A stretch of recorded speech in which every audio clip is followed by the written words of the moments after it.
Yo, magandang araw mga kap, kamusta kayong lahat? Para sa video na to ay braids and cornrows content muna tayo. Para sa unang client natin sa video na to, ang gawa natin ay cornrows.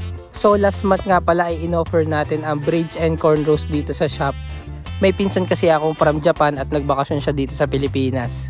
Meron siya konting background about braids and cornrows, so naisip ko why not i-offer natin sa shop since marami rin naman nagtatanong sa akin. Ako kasi zero knowledge ako pagdating sa braids. Siguro yung pinaka basic lang ang alam ko. Kaya ngayon chance ko rin mag-aral, mag-explore pa at matuto. Kaya ino-offer ko siya dito sa shop para mapanood ko rin siya ng actual, para kung sakaling bumalik na ng Japan yung pinsan ko, pwede ko pa rin siyang ipagpatuloy.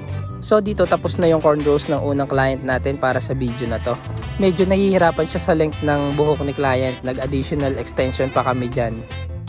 So dito naman tayo sa second client natin sa video na to. Ang client natin ay mula pa ng Tanawan, Batangas. Dito naman ang gawa natin sa second client natin ay jumbo box braids. Bali 7 pieces lang yung gusto ni client. So dito naman gagamit din tayo ng extensions, pero yung box braids kasi iba naman siya sa cornrows. Dito parang may partitioning din tayo katulad ng dreadlocks at gumagamit din ng extensions na katulad din ng dreadlocks.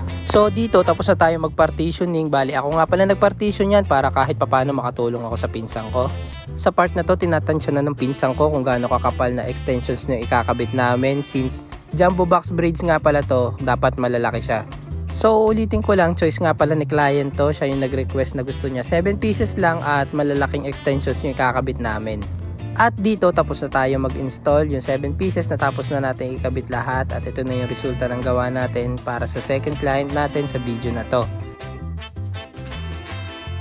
At para naman sa huling client natin para sa video na to, ang client natin ay babae, nagmula pa siya ng Bawan, Batangas. Sobrang smooth lang ang transaction namin dito ni client. Pag inquire niya sa akin, mga 30 minutes to 40 minutes nandito na siya sa shop at nagpapagawa na.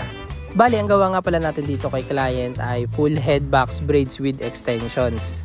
And as usual, ako nga pala yung nagpartition ng buong ulo ni client, and this time hahawak na rin nga pala tayo para mag-install ng extensions. At since full head box braids nga pala to, tatlong artist yung humawak dito, yung asawa ko, yung pinsan ko, tsaka ako.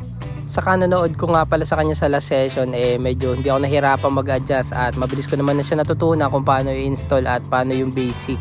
So after ng ilang oras dito tapos na tayo. Ito na nga pala yung resulta ng gawa natin. Ang gawa nga pala natin dito ay full head box braids with extensions. Ang client natin ay nagmula pa ng Bawan, Batangas. Kaya para sa mga interested clients dyan within Batangas, ang shop ko po ay located sa Pusi, Lipa City, Batangas. Open po ako for home service. Kung naghahanap kayo ng artist para sa dreadlocks, afro curl, braids and cornrows, open po ako. Meron po tayong Facebook, YouTube and TikTok, The Dreadlocks Factory.